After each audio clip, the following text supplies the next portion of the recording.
Well,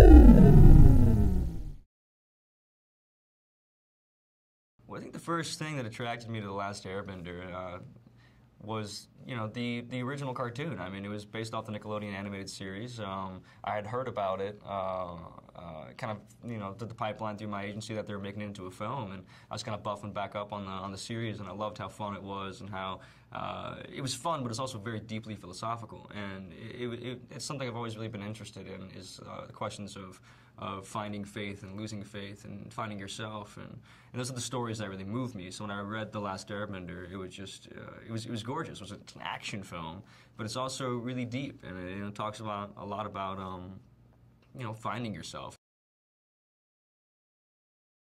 Yeah, I've always been a big fan of M. Night's work. I mean, The Sixth Sense is incredible. I loved Unbreakable. I mean, I thought The Village was fantastic.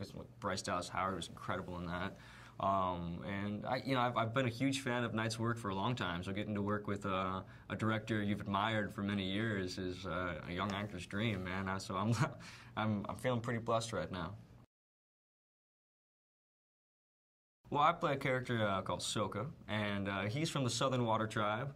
Along with his little sister Katara, they find a mysterious boy trapped in the ice who happens to be the long-lost Avatar. And he gets caught by the Fire Nation, and the brother and sister have to go, decide whether or not they're going to try and save this boy. And once they do, if they're going to continue to try and save the world.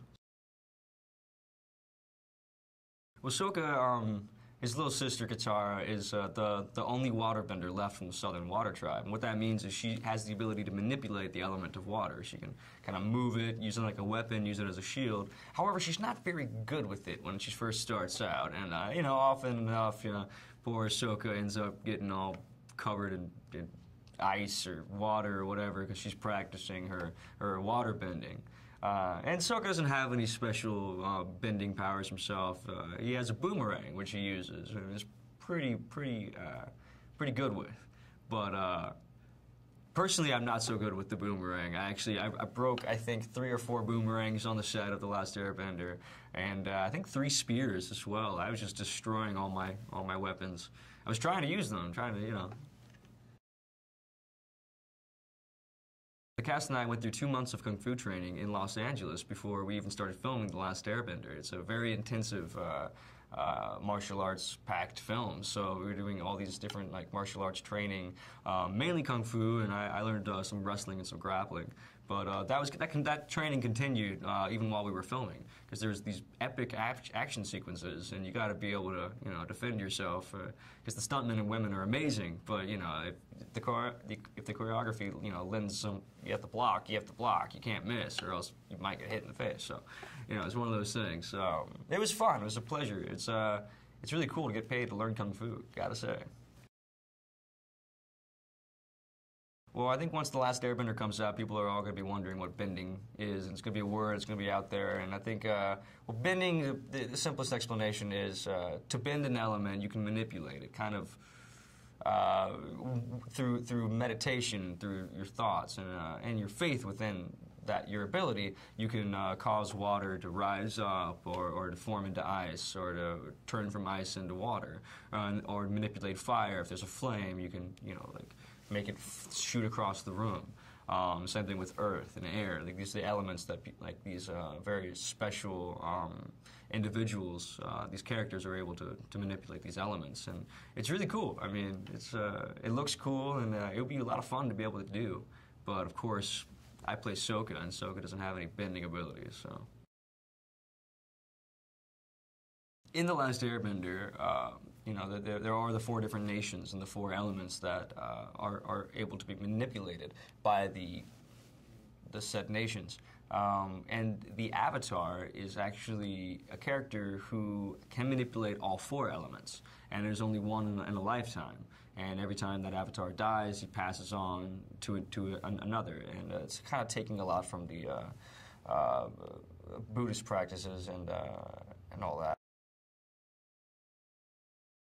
Watching The Last Airbender was incredible to see. It's one of those things whenever you're on set and there's a green screen behind you, and Knight's telling you what he's got planned to put in there, but you don't know. You don't know what's exactly going to be around you.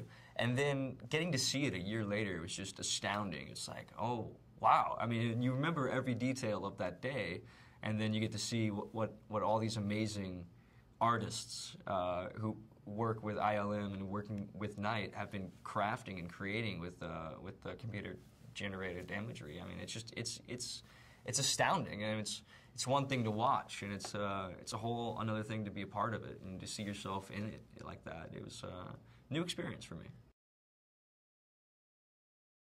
My character Sokka has himself a love interest in The Last Airbender, Princess Yue. That's right, a princess. Yeah, yeah.